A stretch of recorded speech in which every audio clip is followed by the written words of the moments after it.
Good evening, ladies and gentlemen. Good evening, America's Cups fans. Welcome to the Inside Tack. Welcome to Barcelona and welcome to Ineos Britannia, our debrief of the day's racing for the 37th America's Cup, where it was race day 2 and we got race number 3 in. We were meant to get 2 races, but the breeze dropped throughout the afternoon. So we had 1 race and it was a pretty action-packed, well, certainly 2 minutes in the pre-start, and we've got the right people to talk us through that pre-start and the remainder of race number 3. As you will know, Emirates Team New Zealand took the win in this race to move them 3-0 up, frustratingly for us. But we've got Giles Scott, head of sailing, and Ian Williams, and I know that the sailing world has tuned in to listen to what Ian Williams thinks about pre-start shenanigans. So it'll be fascinating to get Ian's take on penalties and whatnot. Giles, the conditions today were, as Cappy, our meteorologist, absolutely predicted, right? Yeah, no, Cappy Cappy and his team did very well today. It was, we went off the dock, hoisted, a bit of debate about which main to go on. 15 knots to begin with for the warm-up, and we decided to put the big main up, so there was a few nerves around making the wrong call there, but wind trended down gradually throughout the day and raced in 8 to 11-ish for that one race, and then after that it just plummeted and no racing. And as Cappy said, around sort of 3 to 3:30 the breeze was going to drop off a cliff, and that's exactly what we saw, right? Yeah, and Ian Murray, the race officer, just decided to call the day earlier than normal because the forecast was no good. So we got everyone back to Barca, which I think was, as you say, the right call to make. That's what reserve days are for, right? Going to be using those later in the week. Ian, let's dive straight into it. I mean, we knew the pre-starts against New Zealand would be different to what we saw in the Louis Vuitton Cup, and that is certainly proving to be the case. And the pre-start in race number 3 proved to be decisive for the remainder of the race. Yeah, it was. Obviously went with the penalty call. It's tough on that racetrack, quite a one-sided racetrack. And so if you get ahead, you defend the favoured side. It's really hard for the boat behind. You know, we've seen it a few times. The times we see passes are when it's hard to call the racetrack, but today I think it was reasonably predictable and easy to defend. That's a bit close, isn't it? As if that's the first time you've seen it, mate. Come on. It's the first time I've seen that angle. Oh, is it really? Yeah, okay. God blimey, that foil does get close. Yeah. Oh, here we go. Nice work, Louis. This is... Right. Yeah, okay. My view too close for what it's worth. Right. Copy that. So winding into the start, let's go back at 1 minute 10. There was the incident that gave us here at Ineos Britannia a penalty that kind of rolled onto the race course and was a big deficit to try and get past. Ian, with your match racing rules expert head on, talk the public through what's going on here. Yeah, well, Team New Zealand are the right-of-way boat. They're on starboard tack. We're on port tack. We have to keep clear of them. But the crux of it is that any alteration of course that they make, they have to give us room to keep clear. Right. And yeah, I mean, in my view, they didn't. We're trying to keep clear of them there.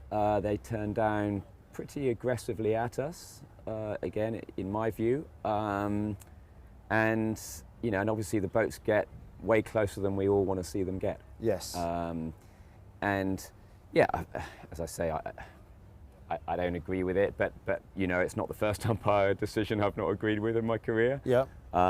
It's the way it goes. These ones, you can see it both ways. What, you know, should we have done more? Should they have not dialed us? It's one of those 50-50s. Yeah. That sometimes goes against you, and yeah, that's sport. So you, just to be clear, you think this was a penalty for us or not? Look, I'm clearly biased. Yes, yeah, obviously, yeah. And it's amazing how often you see it your way. Yep. But if I was calling that, then it would be a penalty on the other guys. Really? Now, explain that. I think you have to explain why that would be a penalty on them if you were umpiring this. Yeah, and trying to time it with the VT is tricky, but essentially at this point, we have an option to go in front of them, and then they turn down, and suddenly that option is closed out for us. Right.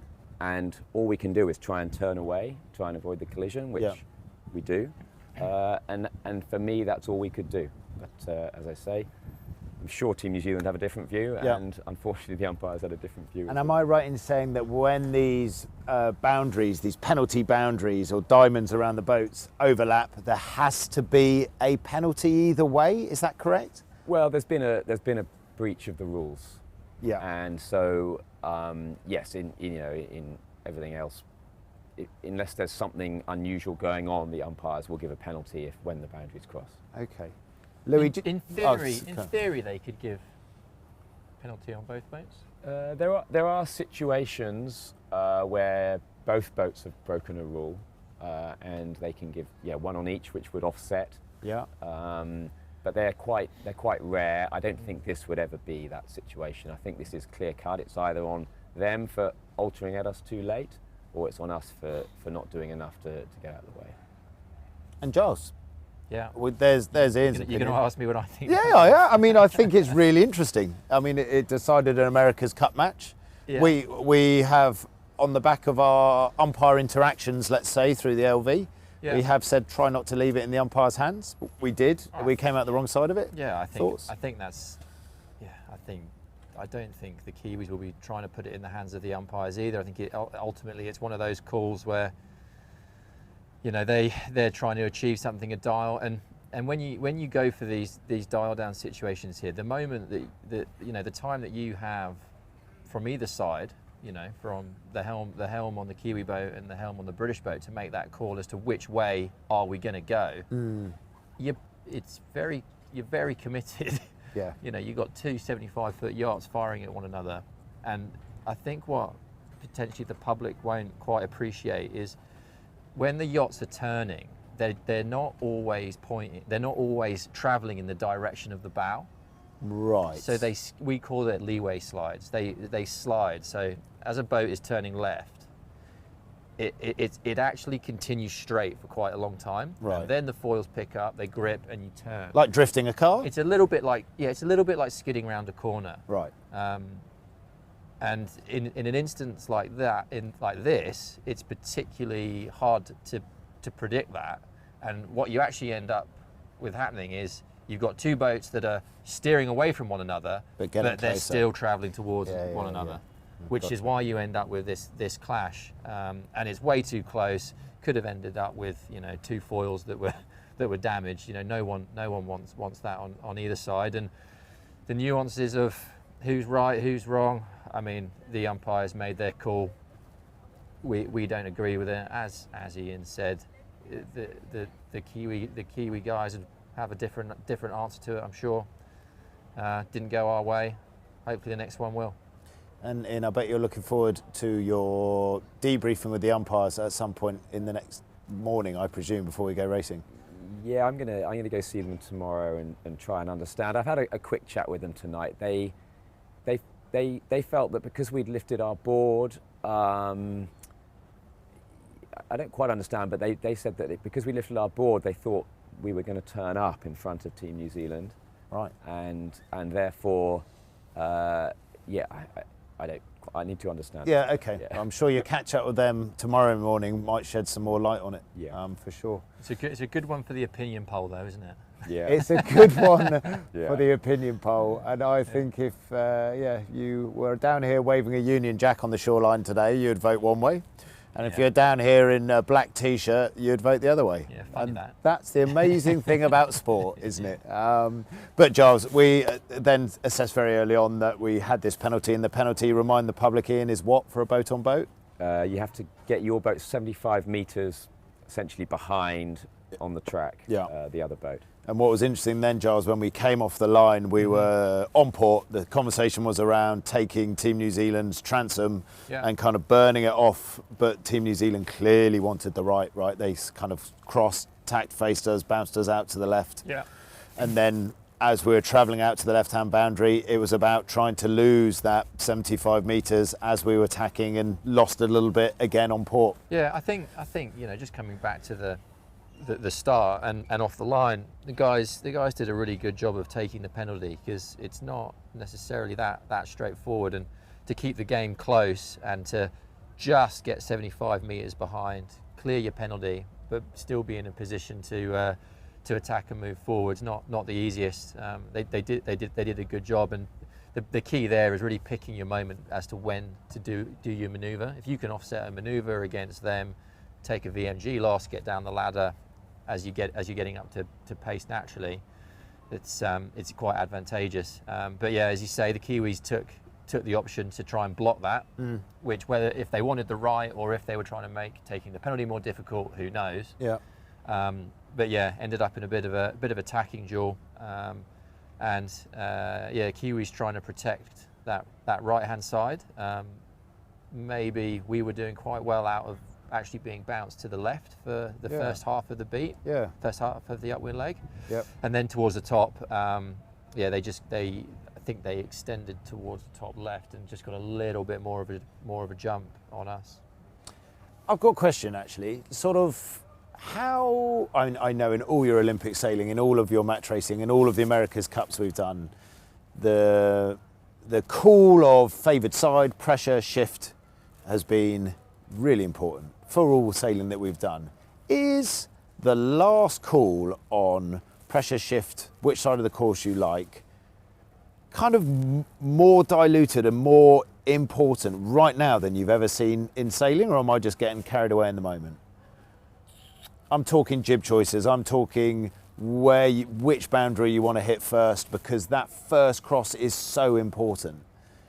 Or is it just me thinking that? I think unlike what the America's Cup was in 36, right now we've got yachts that are super close, so fine margins are making the difference between boats winning and losing, and it's coming down to lots of little things. It's a lot, it's kind of a little bit similar to one design Olympic racing.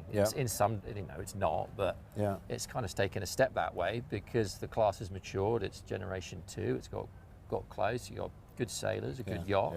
It's just fine margins. Yeah. Okay. Good. I think I'm right then. Probably. Okay. Yeah, you're right. Yeah. Cool. Thanks. Thanks, guys.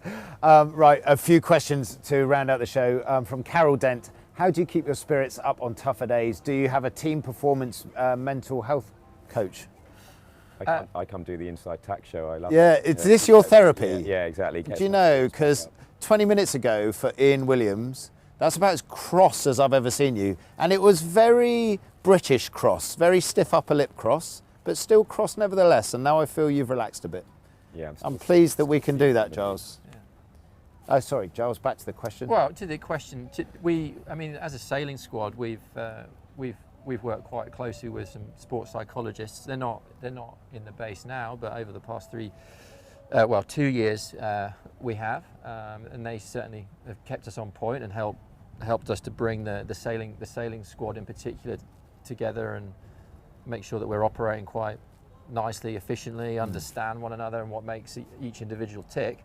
But I suppose coming to the point of how do we keep our heads up, I think we've had a all team get together this evening. I think as a team and an organisation, we're realists. We're 3-0 down. We've got to dig in and get after it. But we know that it's not really that far away. We just got to get make a few little changes, get ahead of the Kiwis and stay there ultimately. And I think that goes across the whole organisation. And it's really not that far away. No. We just need a bit of a momentum shift. There you go. And the America's Cup, probably more than any other sport I know, those momentum shifts come around just when you don't expect them, and when they do come, they're quite often colossal.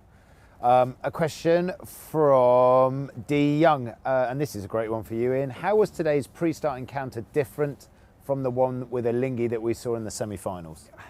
I guess there are a few nuanced differences, but for me the big difference is that the boundaries crossed in this one. Okay. And that's essentially Team New Zealand have that control, and they force the umpires to make a call, whereas when we were the boat altering, we kept the boundaries apart, allowed the situation to be greened if that's how the umpires wanted to see it, and that lets us race it out on the water. The Kiwis forced a decision, which I think is really interesting because they give this impression of being super confident, etc., but they're putting it in the hands of the umpires, and that gives me, you know, a good feeling that they're under the pump as well. They're not feeling that they're necessarily got this completely under control. They're having to get the umpires involved. Okay. And so, you know, it's actually, although I wasn't happy with how it went, I'm pretty happy to see them making those kind of decisions. It's a scrap, isn't it? Yeah, exactly. it's a scrap. They know they're in a scrap. Yeah. Giles, tomorrow. We're racing tomorrow. Yeah, we are racing tomorrow. So we're catching up. We've obviously lost one race today, so going to catch up to schedule with one race tomorrow. Forecast is 6 to 13, about half a metre of sea state. And then following tomorrow, next race day will be Wednesday. There you go. So we'll catch up tomorrow. We'll get race 4 in the bag tomorrow.